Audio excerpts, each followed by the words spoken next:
नमस्कार, सी न्यूज भारत में आप सभी का स्वागत है। वक्त हो चुका है न्यूज बुलेटिन का। इस बुलेटिन में हम बात करेंगे बेमेतरा की, जहां डायरिया के 19 मरीजों की हुई पहचान। आगे बताएंगे कि कैसे बुलंदशहर में गर्मी का कहर जारी। आगे चर्चा होगी कैमूर की, जहां पोखर में डूबने से 2 बच्चों की हुई मौत। इन तमाम खबरों पर होगी विस्तार से चर्चा। बेमेतरा जिले में डायरिया का प्रकोप जारी है। साजा विधानसभा क्षेत्र जानू में डायरिया के 19 मरीजों की पहचान हुई है। साजा बीएमओ डॉक्टर अश्वनी वर्मा ने बताया कि अभी टोटल मरीज 19, जिसमें से 3 एडमिट, 16 सामान्य हैं। वहीं ग्रामजनों में कैंप लगाया गया है। बेमेतरा से सी न्यूज संवाददाता संजू जैन की रिपोर्ट। बुलंदशहर में गर्मी का कहर जारी है, लेकिन बिजली विभाग के कानों पर जूं तक नहीं रेंग रही। 5 दिन से बिजली गुल होने पर भी लोगों की सुनवाई नहीं हो रही है। ठेकेदार द्वारा नए वायर बदलने की प्रक्रिया में लापरवाही के कारण बिजली सप्लाई रुकी हुई है। कूलर पंखा तो दूर, बूंद बूंद पानी को लोग तरस रहे हैं। समस्या के समाधान को सैकड़ों महिलाओं और पुरुषों ने बिजली घर पर प्रदर्शन किया। बिजली विभाग के अधिकारी जवाब नहीं दे पा रहे हैं। प्राइवेट ठेकेदार की कमी से रुकी है बिजली की सप्लाई। नई तैनाती की बात कहकर एसडीओ जिम्मेदारी से पल्ला झाड़ रहे हैं। क्या मामला है जो ये प्रदर्शन कर रहे हैं, परेशान हैं लोग, क्या मामला है? ये लोग अभी मेरे पास कुछ समय पहले ही आए हैं और आज इनकी पहली कंप्लेंट आई है मेरे पास। इनकी गली में जो एबीसी डाली गई थी वो शॉर्ट हो गई है, तो उसकी वजह से वोल्टेज कम जा रही है। और कॉन्ट्रैक्टर जो है हमारा आरडीएसएस का काम चल रहा है वहाँ पर, वो नई एबीसी डाल देंगे। आज ये प्रॉब्लम सॉल्व हो जाएगी। तो इनका आरोप है 5 दिन से बिजली नहीं आ रही है। आरोप पे कुछ भी लगा सकता है भाई को। आरोप लगाने के लिए किसी ने मना कोई किया? सर, इनका आरोप ये भी है कि हम काफी बार शिकायत कर चुके हैं, अभी तक कोई भी समाधान। मेरी नई ज्वाइनिंग है भाई अभी, और मेरे पास ही पहली बार ही आए। शबाना अंसारी आज आप बिजली घर आए क्या जी। मामला? ये मामला है कि हमारी लाइट नहीं आ रही है बिल्कुल भी, और वोल्टेज तो बिल्कुल नहीं है, ना की बराबर। बच्चे मर रहे हैं हमारे, हम मर रहे हैं। झाड़ू पोंछा करके देखे, खाना बना के देखे, हमारे किचन में आन के हमारे घर चले आप। पानी तक नहीं है हमारा, हम कहाँ जाएं, अब किधर जाएं? कोई हमारी सुनवाई नहीं है बिल्कुल भी। अब आप बताइए हम क्या करें? कितने दिन से बिजली नहीं आ रही? अब तो 3 रोज से नहीं आ रही, आती है ना आने की बराबर है वो। बिल्कुल वोल्टेज बिल्कुल नहीं आ रहे हैं, महीनों से नहीं है लाइट। वैसे कहाँ कहाँ पर आपने शिकायत की? हम यहीं आए थे, इससे पहले बिजली घर आए थे और अब भी आए, दोबारा आए हम। अब बहुत परेशान हो गए। जब तो ये कह देते हैं हो जाएगी सही, हो जाएगी सही, मगर सही नहीं हो रही है लाइट। और सही भी करते हैं हमारे घर के आदमी है, जो हमारे जेंट्स हैं, वो रात को 2-2, 3-3 बजे घर जाते हैं। किस टाइम सोए और किस टाइम ये काम करें मजदूर। क्या नाम है आपका? मेरा नाम मोहम्मद आरिफ है। आज आप बिजली घर आए, क्या मामला है? भाई मामला ये है कि हम लोगों को 5 दिन से बिल्कुल लाइट नहीं मिली है, और जिसके लिए केवल 20 वोल्टेज आ रहे हैं, 30 वोल्टेज आ रहे हैं मोहल्लों के अंदर। रात को बच्चे दूसरे घरों पर जा जाकर सो रहे हैं। इन लोगों से कितनी बार कहा है, मगर बस ये आश्वासन के अलावा कुछ काम नहीं हो रहा। इसीलिए यहाँ पर आज हमें आना पड़ा। बुलंदशहर से सी न्यूज संवाददाता अदनान इबाद की रिपोर्ट। ग्वालियर नगर निगम के भाजपा पार्षद अब अपनी ही परिषद और उसके अफसरों की लाल फीताशाही के शिकार हो रहे हैं। वार्ड नंबर 21 के भाजपा पार्षद ब्रिजेश श्रीवास का आरोप है कि उनके वार्ड में 15 सालों से सीवर की समस्या है। जब गोला का मंदिर इलाके में 2 इंच की सीवर पाइपलाइन थी, लेकिन अब ये इलाका पूरा घनी बस्ती में तब्दील हो चुका है, लेकिन सीवर की लाइन जस की तस है। लिहाजा यहाँ आए दिन सीवर चौक की समस्या से लोग परेशान होते रहते हैं। वह इस लाइन को 5 इंच के पाइपलाइन में बदलवाने का ठहराव पारित करा चुके हैं, लेकिन इस पर ना तो महापौर, ना ही नगर निगम आयुक्त और ना ही सभापति कोई भी ध्यान देने को तैयार है। समस्या सीवर की है। पूरे वार्ड में सीवर की समस्या बहुत भयावह रूप ले चुकी है। आज पिछले 1 माह से कमिश्नर महोदय, महापौर महोदया, सभापति महोदय, सारे लोगों से गुजारिश की, परिषद में गुजारिश की, लेकिन समस्या जस की तस है और भयावह रूप और लेती जा रही है। अभी स्थिति ये है, ये हमारे सारे नगर निगम, हमारे जो वार्ड के वासी बैठे हैं, प्रगति विभाग के बैठे हुए हैं। इनके यहाँ विगत 15 सालों से सीवर की समस्या। ग्वालियर से सी न्यूज संवाददाता शिवम चौहान की रिपोर्ट। खबर कैमूर जिले के रामपुर प्रखंड अंतर्गत करमचट थाना क्षेत्र के दामोदरपुर गांव की है, जहां पोखरे में डूबने से 2 बच्चों की मौत आज हो गई। इसमें एक दुलार चंद पासवान का करीब 3.5 वर्षीय पुत्र बादल कुमार व दूसरा कमलेश पासवान के करीब 3 वर्षीय पुत्र मंजी कुमार बताया जाता है। इस बात की जानकारी मिलते ही घर में कोहराम मच गया। उक्त दोनों बच्चों की मौत हो जाने से घर का चिराग बुझ गया है, क्योंकि उक्त दोनों बच्चे अपने अपने माता पिता के इकलौती संतान थे। दू गो लेकर रहन ना, एगो केकर लेकर रहन? हमारे पटदार चाचा का लड़का था। एगो चाचा के लेकर रहन। क गो लड़का बना जा आपके? हमारा 4 लड़की, एगो लड़का, लास्ट लड़का ऑपरेशन हो गया। अच्छा, और उनके कैगो लड़का लड़की है? उनका एक लड़की, एक लड़का है। एक लड़की एक लड़का। ऑपरेशन किसका हुआ है? शोभा देवी, हमारा कमलेश प्रसंग है। आपके और उनका ऑपरेशन हो गया। एक ही बेटा था। ठीक है, तब क्या चाहते हैं आप सरकार से? सरकार से लाभ चाहते हैं जो भी मिल सके। ठीक। 4 लड़की है तो मान के चले पैसे का होगा। हाँ। सहारापुर खत्म हो गया। हाँ सही है। ठीक। कैमूर से सी न्यूज़ संवाददाता राम प्रवेश तिवारी की रिपोर्ट। मोतिहारी के सुगौली में दूसरी बार सकरमाउथ कैटफिश प्रजाति का कुछ मछली मिलने से लोग अचंभित हैं। अजीबोगरीब मछली देख लोग हैरान हैं। ये मछली अपने यहाँ नहीं पाई जाती। अमेरिका में पाए जाने वाले दुर्लभ सकरमाउथ कैटफिश मिलने से मछुआरों में हड़कंप मचा हुआ है। विशेषज्ञों की माने तो ये एक शिकारी मछली जो अमेरिका के अमेजन नदी में पाई जाती है। माना यह जा रहा है कि सकरमाउथ कैटफिश से सिकरहना नदी के लिए बहुत बड़ा खतरा है, जो छोटी मछलियों को खा जाती है।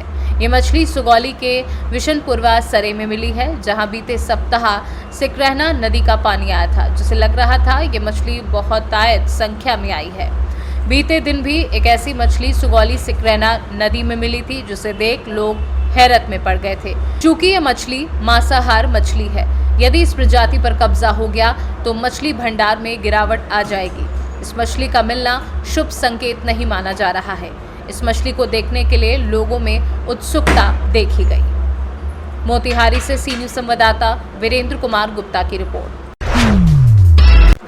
आज अमर शहीद चंद्रशेखर आजाद जी की 118वीं जन्म जयंती पर जिला कांग्रेस कमेटी अलीराजपुर के नेतृत्व में आजाद नगर भाभरा स्थित जनपद कार्यालय के वहां से नगर के विभिन्न मार्गों से होते हुए आजाद जी के जयकारों के साथ अमर शहीद चंद्रशेखर आजाद जी की स्मृति मंदिर पहुंचे एवं विधायिका सेना महेश पटेल के द्वारा माल्यार्पण एवं नमन किया। इसके पश्चात आजाद ग्राउंड स्थित मूर्ति पर श्रद्धांजलि अर्पित की।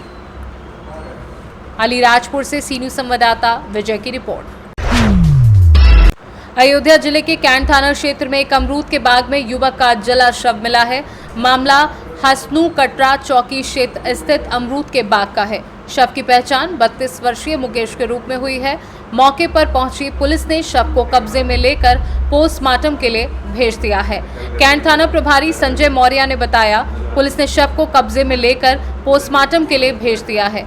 अभी परिजनों की ओर से कोई तहरीर प्राप्त नहीं हुई है। पोस्टमार्टम रिपोर्ट आने के बाद मौत के सही कारणों का पता चलेगा। सर, थाना कैंट का क्या मामला है सर? थाना क्षेत्र कैंट में एक व्यक्ति के अर्ध जले होने की सूचना प्राप्त हुई थी। ये सूचना देर रात्रि में प्राप्त हुई थी। सूचना मिलते ही तत्काल पुलिस के द्वारा मौके पर जाकर के जो भी घायल व्यक्ति था उसको वहाँ से तत्काल हॉस्पिटल में भर्ती करवाया गया, जिस व्यक्ति का इलाज के दौरान मृत्यु हो गई है। इस संबंध में परिवार के द्वारा बताया गया है कि वह व्यक्ति विगत कुछ दिनों से काफ़ी तनाव में था। घटनास्थल का निरीक्षण सभी वरिष्ठ अधिकारियों द्वारा कर लिया गया है। पंचायतनामा व पीएम की कार्रवाई की जा रही है। जो भी आगे प्रगति होगी आप लोगों को अवगत करवाया जाएगा। अयोध्या से सी न्यूज़ संवाददाता राहुल पांडे की रिपोर्ट। ग्वालियर में दोस्तों के साथ स्विमिंग पूल में नहाकर मस्ती कर घर वापस लौट रहा एक युवक सड़क हादसे का शिकार हो गया। इस घटना में उसकी दर्दनाक मौत हो गई। दरअसल ग्वालियर के थाटीपुर इलाके में रहने वाले 4 दोस्त 2 अलग अलग बाइकों पर सवार होकर मुरार के बड़ा गांव स्थित स्विमिंग पूल में नहाकर और मस्ती करके हंसी खुशी वापस लौट रहे थे। दोनों की बाइक आगे पीछे चल रही थी। इन दोस्तों के आगे एक लोडिंग वाहन चल रहा था। लोडिंग वाहन के चालक ने लापरवाही बरतते हुए अचानक अपनी लोडिंग गाड़ी छोटा हाथी का ब्रेक लगा दिया और सड़क पर खड़ी कार कर दी। इस कारण पीछे चल रहे मानव वाल्मीकि बाइक लोडिंग वाहन से टकरा गई। उसके साथ ही उसे आनन फानन में उसके साथी उसे अस्पताल लेकर पहुंचे। लेकिन हादसे में मानव की दर्दनाक मौत हो गई, जबकि उसका दूसरा साथी गंभीर रूप से घायल हो गया। उसे इलाज के लिए अस्पताल में भर्ती कराया गया है। पुलिस ने लोडिंग ऑटो के ड्राइवर को गिरफ्तार कर लिया है और लोडिंग गाड़ी को भी जब्त कर लिया है। पुलिस आगे की कार्यवाही में जुटी है। मुरार में जो है बड़े गांव के पास में एक लोडिंग छोटा हाथी वाहन आगे चल रहा था और 4 दोस्त 2 मोटरसाइकिलों पर स्विमिंग पूल से लौट के आ रहे थे। ठाटीपुर के निवासी थे और लोडिंग वाहन ने जो है एकदम अचानक बीच रोड पे ब्रेक लगा दिया, जिससे पीछे आ रहे युवकों की मोटरसाइकिल टकरा गई और टकराने से जो है गंभीर हालत में घायल हो गया। मानव था उसमें एक युवक, और उसको हॉस्पिटलाइज। ग्वालियर से सी न्यूज़ संवाददाता शिवम सिंह चौहान की रिपोर्ट। ग्वालियर के जीवाजी विश्वविद्यालय में एनएसयूआई ने सोमवार को खास तरह का प्रदर्शन किया। एनएसयूआई के छात्र बड़ी संख्या में जीवाजी यूनिवर्सिटी पहुंचे थे।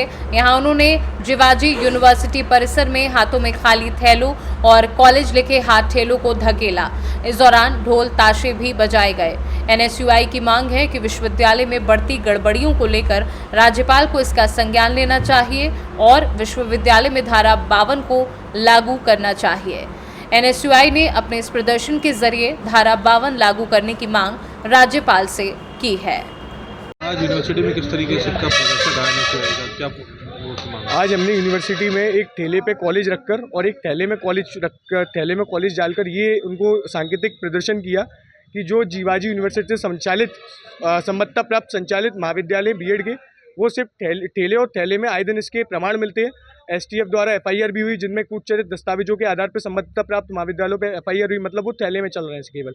और कुछ महाविद्यालयों के लिए निरीक्षण में जाते हैं, देखते हैं तो बोलते हैं हमारा महाविद्यालय यहाँ नहीं है, वहाँ है, तो एक ठेले वाला काम करते हैं, ठेला यहाँ से उठाया वहाँ लगा लिया।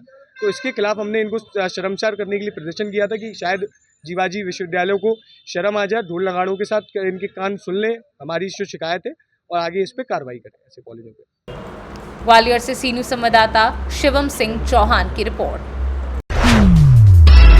चतरा के टंडवा थाना क्षेत्र के उड़सू मोड़ के समीप एक बार फिर तेज रफ्तार का कहर देखने को मिला है। तेज रफ्तार कोल वाहन ने बाइक सवार एक युवक को कोल वाहन ने टक्कर मार दी। इस घटना में युवक गंभीर रूप से घायल हो गया। घटना के बाद स्थानीय लोगों की मदद से घायल युवक को इलाज के लिए स्थानीय सामुदायिक स्वास्थ्य केंद्र में भर्ती करवाया गया, जहां से गंभीर हालत को देखते हुए उसे रांची रेफर कर दिया गया है। घटना में घायल युवक की पहचान थाना क्षेत्र के पोकला गांव निवासी 35 वर्षीय झनकू महतो के रूप में की गई है। पीड़ित का जो भी वहाँ पर खर्च है अस्पताल में, वो कम से कम हम लोग को मिल गया सर। उनका क्लिनिका हॉस्पिटल में रांची में इलाज चल रहा है सर। अभी बहुत ज़्यादा चोट लगा है, ज़्यादातर फेस में ज़्यादा चोट आया है ना। अभी आईसीयू में वो भर्ती है सर। फिलहाल तो हम लोग यही चाहते हैं कि उनका जो भी खर्च हो रहा है अस्पताल का, वो मुहैया करा जाए, क्योंकि वो बहुत ही इकोनॉमिक फैमिली से आते थे। उनका पेशा था, डेली रोज़गार का था, लेबर वाला काम था। तो हम चाहते हैं कि सहयोग राशि मिले ट्रांसपोर्टर से और सरकार से।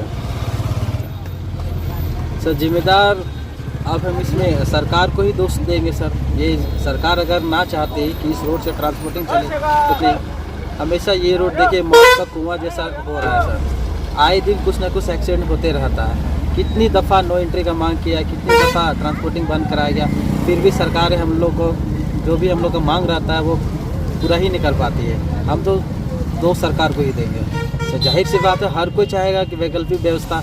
अब ट्रांसपोर्टिंग से हम लोग सांस लेना भी दुर्भर हो गया। इतना ज़्यादा प्रदूषण, इतना ज़्यादा ध्वनि प्रदर्शन होता है। अगर कोई बाइक से जाता है, किसी का परिवार का कोई सदस्य, तो ये डर लगता है कि रात को वो सकुशल पहुंच पाएंगे कि नहीं पहुंच पाएंगे। जितने भी लोग बाइक से जाते हैं, कार से भी जाते हैं। चतरा से सी न्यूज़ संवाददाता लकी की रिपोर्ट। फिलहाल न्यूज़ बुलेटिन में बस इतना ही। देश दुनिया की तमाम खबरों की जानकारी के लिए आप देखते रहिए सी न्यूज़ भारत। हर खबर आपके साथ, आपके हाथ।